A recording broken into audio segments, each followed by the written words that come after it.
এ মৌসুমী কি করতেছো?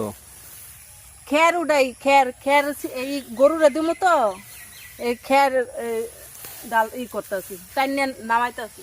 ও, এই খ্যার কি গরুরে খাওয়ায়? হ্যাঁ, গরুরে খাওয়া। ও, তুমি কি গরু পালো? হ্যাঁ, ও, গরু পাইলে কি করবা?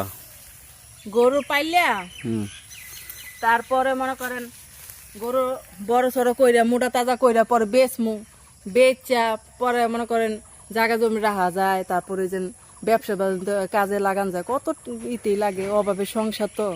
মানে গরু ছাগল পাইলে পুলাহান মানুষ করি, তারপরে ওই যে একটা ব্যবসা বাণিজ্য, আমার জামাইয়ের কাম কাজ নাই, সেই কামের লাগে যদি একটা ব্যবসা বাণিজ্য হয় দোকানপাট, তাহলে সেইটা লাগাইতে পারমু বেঁচে ও গেলে। আচ্ছা আচ্ছা, ব্যবসা বাণিজ্যের কামে লাগাবা না? হ্যাঁ, ও, তুমি গরু পালো কয়টা? এই 2-3টা।